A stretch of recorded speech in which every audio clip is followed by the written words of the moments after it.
El pecado en el Nuevo Testamento. Especifico el término pecado en el Nuevo Testamento porque quiero mencionar las 10 palabras que se usan en el Nuevo Testamento que usualmente están relacionadas y que se traducen en pecado. Porque en el Antiguo Testamento existen también 10 palabras que se traducen en pecado y que están relacionadas con el pecado. De manera muy general, quisiera prevenirlo en cuanto a lo que es el significado de pecado, porque la Biblia no define lo que es pecado. Sí describe de manera general lo que es pecado, pero sin definirlo. Por eso quiero hacer la salvedad y la aclaración. Pero en esta ocasión quiero compartir las 10 palabras que usa el Nuevo Testamento que describen lo que es el pecado, con el propósito de tener un panorama de cómo se expresa esta naturaleza, esta energía dentro de nosotros. El propósito es que distinga cada vez que esta naturaleza pecaminosa está activa dentro de usted, y por eso voy a usar estas 10 palabras para describir cómo se expresa dentro de las personas, especialmente dentro del creyente, los cuales están obligados a identificar cuando la fuerza operacional del pecado quiere expresarse por medio del creyente. Si puedo dar una definición general de lo que es pecado, entonces pecado es todo aquello que vaya contra el carácter de Dios y su palabra. Comienzo a mencionar las 10 palabras que aparecen en el Nuevo Testamento a continuación. La número 1, amartía, que literalmente significa no alcanzar el blanco, y aparece en Romanos 6:12 y 14:23. Basado en esto, por lo tanto, toda meta y todo objetivo equivocado, todas las metas que una persona establezca y todos los objetivos que una persona establezca que no estén conforme al plan de Dios y a las metas y objetivos de Dios, Dios los considera un pecado. Segunda palabra, parábasis, es la ejecución de la voluntad con miras a desobedecer en Romanos 2:3 y Romanos 4:15.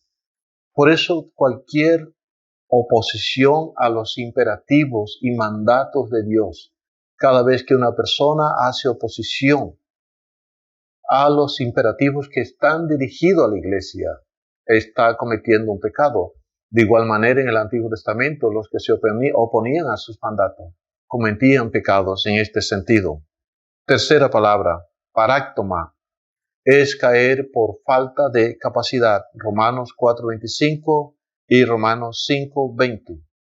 Cualquier caída por falta de capacidad espiritual en sí mismo es considerado un pecado, y de hecho el hombre sin la ayuda del Espíritu Santo, sin la ayuda de Cristo, sin la ayuda de Dios, no tiene capacidad en sí mismo de vivir sin pecar. Solamente Cristo, el Espíritu Santo, Dios, pueden liberarle para que no caiga en pecados. De lo contrario, la naturaleza que tenemos en nosotros, que es pecaminosa, solamente vivirá de caída en caída. Cuarta palabra, paracoé, es la falta de voluntad para escuchar y obedecer. Romanos 5:19, 2 Corintios 10:7. Por lo tanto, toda desobediencia a la verdad es considerada un pecado. Quinta palabra, adiquía, es la falta de conformidad a la justicia divina, Romanos 1:18 y Romanos 2:8. Mire, todo reglamento paralelo a la ley divina es un pecado. Número 6. Asevia, es la voluntad activa para no adorar a Dios, basado en Romanos 1:18 y 11:26. Por lo tanto, toda actividad, toda acción que no toma en cuenta a Dios antes de ser ejecutada es considerada pecado. Número 7. Anomía, es vivir sin la ley divina. Romanos 4:7 y 6:19.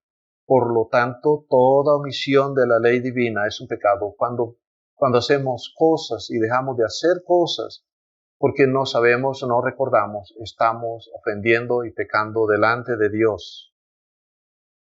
Número 8. Agnoía o agnía es sin entendimiento por la experiencia bíblica, Romanos 10:3 y 11:25. Toda ignorancia de lo que Dios haya revelado es un pecado.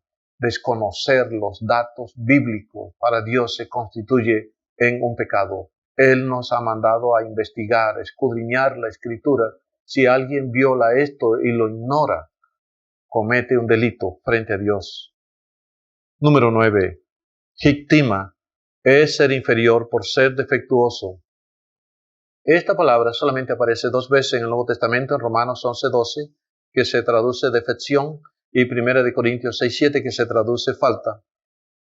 Y lo que indica esa palabra es que todo ser humano, por naturaleza, tiene sentido de inferioridad.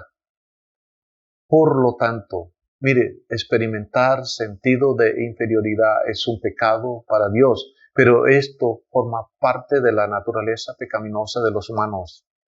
Y último, número 10, poniría, es la labor sin recompensa, una maldad.